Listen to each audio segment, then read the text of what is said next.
दोस्तों, मैं हूं आदिल खान आजाद। आज है 10 फरवरी 2026 और आप देख रहे हैं आजाद बोल इंडिया पर middle east big news show. इस शो में आज आपको दिखाएंगे स्ट्रेट ऑफ हॉर्मुज़ में भारी अलर्ट, अमेरिका ने जहाजों को ईरानी समंदर से दूर रहने को कहा, यूरेनियम बाहर नहीं जाएगा, ईरान ने फिर किया सख्त ऐलान। डोनाल्ड ट्रंप से मिलने आज नेतन्याहू पहुंच रहा अमेरिका, ईरान पर हो सकता है कोई बड़ा फैसला।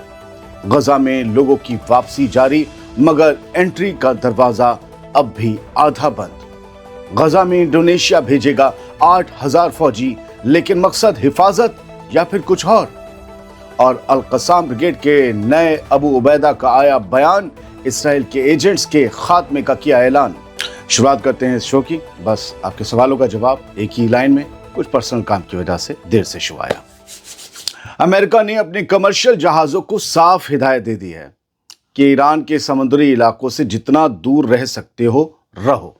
यह अलर्ट खास तौर पर स्ट्रेट ऑफ हॉर्मुज़ से गुजरने वाले जहाज़ों के लिए है, जहां से दुनिया के तेल की बड़ी सप्लाई गुजरती है। अमेरिकी ट्रांसपोर्ट डिपार्टमेंट ने कहा है कि अगर ईरानी फोर्सेस जहाज पर चढ़ने की इजाज़त मांगें तो जहाज का क्रू उन्हें जुबानी इनकार कर दे, लेकिन अगर ईरानी फोर्स ज़बरदस्ती चढ़ जाए जहाज पर तो कोई ज़बरदस्ती का मुकाबला ना किया जाए। मतलब उनके सामने सरेंडर रहो, टकराव से बचो, जान बचाओ, यह है इसका मकसद। यह एडवाइजरी ऐसे वक्त आई है जब अमेरिका और ईरान के बीच न्यूक्लियर मसले पर टेंशन फिर से गर्म है। पहले भी ईरान कई बार हॉर्मुज़ को बंद करने की धमकी दे चुका है और कुछ कॉमर्शियल टैंकर पकड़ने के मामले सामने आ चुके हैं। स्ट्रेट ऑफ हॉर्मुज़ या हॉर्मुज़ की खाड़ी दुनिया की सबसे अहम ऑयल लाइफलाइन मानी जाती है। यहाँ हल्की सी भी चिंगारी ग्लोबल मार्केट को हिला सकती है, क्योंकि दुनिया के तेल का एक बहुत बड़ा हिस्सा इसी रास्ते से गुजरता है। इसीलिए अमेरिका अपने जहाज़ों को पहले से अलर्ट मोड पर डाल रहा है कि यहाँ कोई टकराव नहीं होना चाहिए, अगर ईरान चाहे भी तब भी नहीं। अब सवाल यह है कि क्या ये सिर्फ एक एहतियात है या किसी बड़े टकराव की आहट है, क्योंकि जब समंदर में हिदायतें सख्त होने लगें तो समझ लो कि हालात सतह के नीचे उबल रहे हैं। ईरान ने कल कहा कि हम अपना 60% एनरिच्ड यूरेनियम डाइल्यूट करने को तैयार हैं। यानी ईरान कह रहा है कि तुम्हारी शर्त हम मानने को, तुम पाबंदियां हटाओ। दोनों के बीच मीटिंग का अगला दौर तय हो रहा है और इसी बीच स्ट्रेट ऑफ हॉर्मुज़ को लेकर वार्निंग आ जाना। क्या सामने जो डिप्लोमेसी चल रही है उसके पीछे प्लानिंग कुछ और है? क्या अमेरिका को ऐसा लगता है कि या अमेरिका कोई एक्शन करने वाला है जिसके रिटेलिएशन में उसे लगता है कि कहीं स्ट्रेट ऑफ हॉर्मुज़ में कोई एक्शन उनके जहाज़ों पर ना हो जाए, इसीलिए सबसे पहले वार्निंग जारी कर दी गई। कई चीज़ें हैं जो जंग के दौर में अंदाज़ों के तौर पर सोची जाती हैं। इनका हकीकत से वास्ता हो ना हो, लेकिन ऐसा नहीं होता है कि झूठ से वास्ता होता है, बस अंदाजे लगाए जाते हैं। ईरान से एक दूसरी खबर, ईरान का यूरेनियम बाहर नहीं जाएगा। ये पहले भी 2 बार कहा गया और फिर से कहा गया है।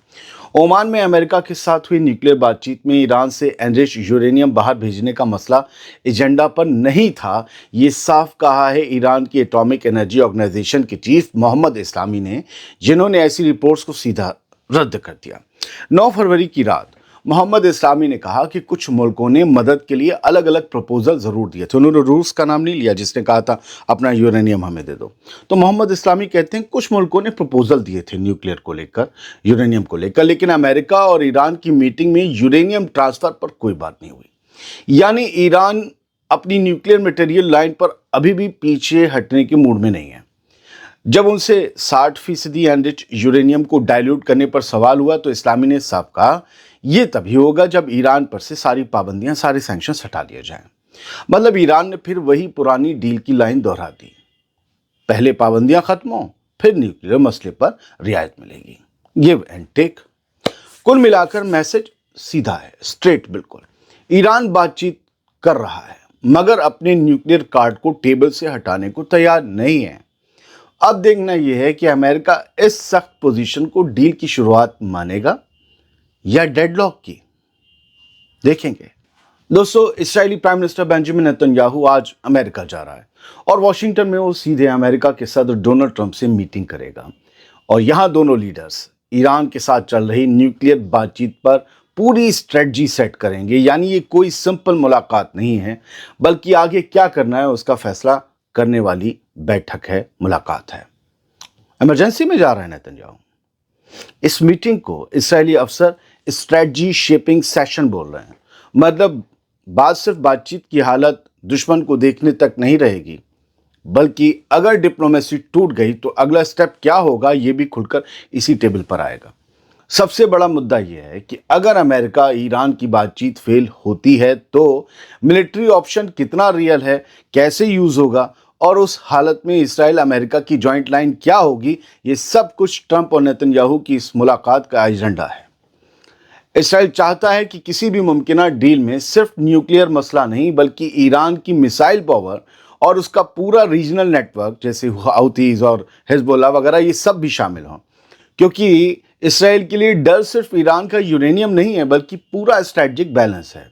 खैर, इसराइल तो हर किसी से डरता है और डर में ही कभी सीरिया पर, कभी लेबनान पर, कभी इस पर खतरा करता है कि हमारी राष्ट्रीय सुरक्षा को, हमारी नेशनल सिक्योरिटी को खतरा था। ये कहकर ट्रंप की टीम साफ दिखा रही है कि बातचीत चल रही है, लेकिन अमेरिका बैकअप प्लान भी साथ साथ रेडी रख रहा है। यानी डिप्लोमेसी और प्रेशर दोनों लाइनें एक साथ खुली हुई हैं।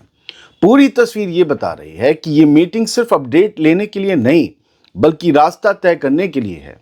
इसका मतलब ये है कि या तो डील क्लियर होगी या टकराव का दरवाजा पूरी तरह से खुला रहेगा, और इसी वजह से ये मुलाकात आने वाले दिनों की सबसे अहम सियासी चाल मानी जा रही है। अगली खबर की तरफ बढ़ते हैं। अरब और मुस्लिम ममालिक की भारी मुखालफत के बाद अमेरिका ने यह साफ कह दिया है कि वो वेस्ट बैंक को इसराइल में मिलाने के किसी भी कदम के खिलाफ है। ये बात उस वक्त आई जब इसराइली सिक्योरिटी कैबिनेट ने एक ऐसे फैसले को पास कर दिया जिसने इसराइल की पकड़ वेस्ट बैंक में और मजबूत कर दी। यानी जमीन पर कंट्रोल बढ़ाने की सीधी कोशिश चल रही है। व्हाइट हाउस की तरफ से कहा गया कि डोनाल्ड ट्रंप पहले भी क्लियर कर चुके हैं कि वो वेस्ट बैंक के एनेक्सेशन को सपोर्ट नहीं करेंगे और ना करते हैं, क्योंकि इससे पूरा रीजन और ज्यादा भड़क सकता है और हालात हाथ से निकल सकते हैं। अमेरिका का कहना है कि एक स्टेबल वेस्ट बैंक खुद इसराइल की सिक्योरिटी के लिए भी जरूरी है। मतलब अगर वहां आग लगी तो उसका असर सीधे पूरे रीजन पर पड़ेगा, तेल अवीव भी जलेगा, और यही वजह है कि अमेरिका अभी खुलकर बैलेंस बनाए रखने की लाइन पर चल रहा है। असल मैसेज ये है कि अमेरिका इस वक्त टकराव नहीं चाहता। वो चाहता है कि ज़मीन पर ऐसा कोई कदम ना उठे जिससे सियासी हल की बची खुची जगह भी बंद हो जाए, क्योंकि वेस्ट बैंक का मसला आज भी रीजन की सबसे नाजुक नस बना हुआ है। कुछ और खबरें, और इस खबर को यहाँ से सुनिएगा। जबरन बेदखल किए गए फ़लस्तीनी अब रफ्ता रफ्ता गज़ा लौट रहे हैं और कई लोग महीनों बाद अपने घर वालों से मिल पाए हैं। टूटे शहर के बीच ये मुलाकातें राहत भी हैं और दर्द की याद भी। रफ़ा क्रॉसिंग खुलने के छठे दिन सिर्फ 40 लोगों को वापसी की इजाज़त मिली। यानी दरवाज़ा खुला है मगर बहुत तंग खुला है। इसराइल अब भी एंट्री पर सख्त कंट्रोल रखे हुए है। ग्राउंड पर हालात ये हैं कि हज़ारों लोग अभी भी इंतज़ार में हैं। कागज़, परमिशन और सिक्योरिटी चेक की लंबी लाइनों ने वापसी को स्लो कर दिया है। हर फैमिली की कहानी अधूरी पड़ी है। गज़ा के अंदर स्ट्रक्चर तबाह हो चुके हैं, घर मिट्टी बने पड़े हैं, लेकिन फिर भी लोग लौट रहे हैं। साफ है कि उजड़ा शहर भी उनके लिए बेगाना नहीं है, मगर असली लड़ाई अब ज़िंदगी दोबारा खड़ी करने की है, और ये ज़िंदगी आसान नहीं है। एक और खबर, 8,000 इंडोनेशियन फौजियों को गज़ा भेजने के लिए तैयार किया जा रहा है। जी, सबसे पहले शायद इंडोनेशिया के फौजी ही गज़ा आएँ। इंडोनेशिया गज़ा के लिए एक बड़ा कदम सोच रहा है। वहाँ की आर्मी करीब 8,000 फौजी तैयार रखने की प्लानिंग कर रही है, ताकि अगर पीस मिशन बना तो वो सीधे मैदान में उतर सके। यानी दुनिया के सबसे बड़े मुस्लिम मुल्कों में से एक अब इंटरनेशनल सिक्योरिटी रोल में खुलकर आना चाहता है। इंडोनेशिया के आर्मी चीफ मरूली सिमानजुतुक ने कहा है कि अभी नंबर और टाइमिंग फाइनल नहीं है। सब कुछ मिलिट्री कमांड के अंदर कोऑर्डिनेशन के बाद तय होगा। मतलब फैसला टेबल पर है, लेकिन आखिरी मोहर अभी बाकी है। साफ किया गया है कि अगर फोर्स भेजी गई इंडोनेशिया की तरफ से तो फोकस लड़ाई पर नहीं होगा बल्कि इंजीनियरिंग और मेडिकल यूनिट्स पर होगा। यानी सड़कें, इंफ्रास्ट्रक्चर और इलाज। यानी सीधे तौर पर राहत और रीबिल्डिंग का काम करेगी इंडोनेशिया की फौज गज़ा में। ये बयान इंडोनेशिया के सदर इंडोनेशिया के प्रेसिडेंट प्रबोवो सुबियांतो की मिलिट्री और पुलिस लीडरशिप के साथ मीटिंग के बाद आया है, जो ये दिखाता है कि गजा को लेकर इंडोनेशिया सिर्फ बयान नहीं बल्कि ग्राउंड रोल लेने की तैयारी भी कर रहा है। हमास के अल-कस्साम ब्रिगेड के नए अबू उबैदा की तरफ से आई एक वार्निंग सुनिए। गजा में मौजूद इसराइल के एजेंट्स के लिए अबू उबैदा ने बड़ी वार्निंग जारी की है।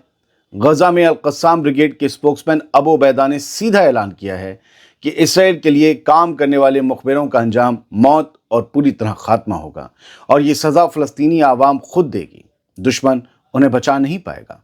अबू उबैदा ने कहा कि जो लोग अंदर से घुसकर इसराइली एजेंडा चला रहे हैं वो सीधे इसराइल की सिक्योरिटी मशीन का हिस्सा बन चुके हैं, यानी वो सिर्फ मददगार नहीं बल्कि दुश्मन की प्लानिंग को ज़मीन पर उतारने वाले औजार हैं। अबू उबैदा के मुताबिक ये लोग टैंकों और इसराइली फौजियों के पीछे छुपकर बहादुरी का नाटक करते हैं, लेकिन भूख और घेरेबंदी से कमज़ोर लोगों पर वार करना कोई जीत नहीं बल्कि घबराए हुए लोगों की हरकत है।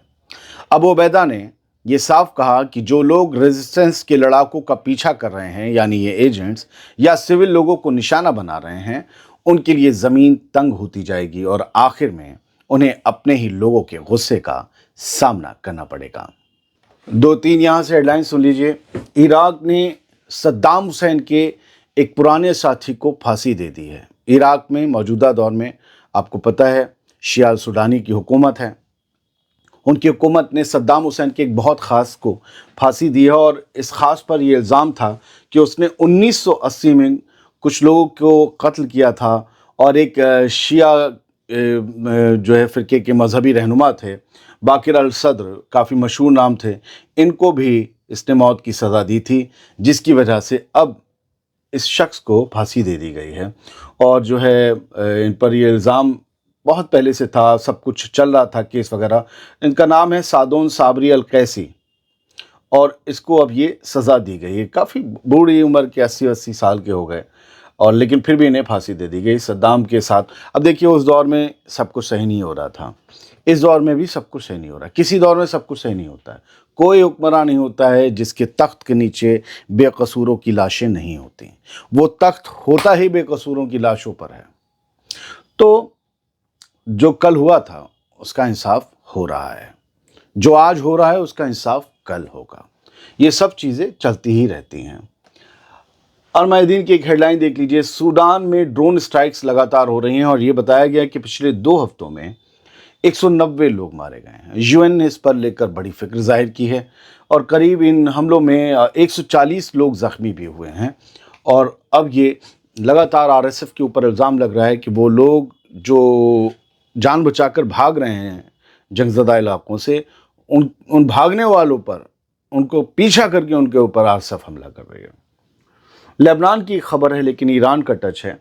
हमने आपको 4 रोज़ पहले कभी खबर बताई थी कि इसराइली फ़ौजी या इसराइली फ़ौज लेबनान की जो सरहद है, जो कब्ज़े वाले इलाकों से लगती है, जिस पर इसराइल का कब्ज़ा है, यानी नॉर्थ इसराइल का इलाका, वहाँ पर वो फ़ौज जो है आईडीएफ लेबनान की तरफ केमिकल का छिड़काव कर रही है पेड़ों पर, पौधों पर, ताकि वहाँ वो दरख्त, वो हरियाली उग ना सके और उससे ये हो कि फिर उन्हें दूर तक सरहद दिखती रहे। आबादी भी नहीं होगी जब खेती नहीं होगी।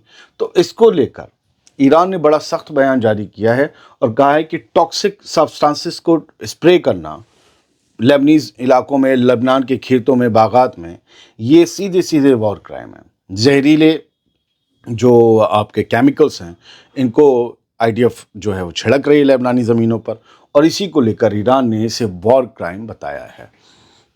बहुत बहुत शुक्रिया। सलामत रहिए, खुश रहिए।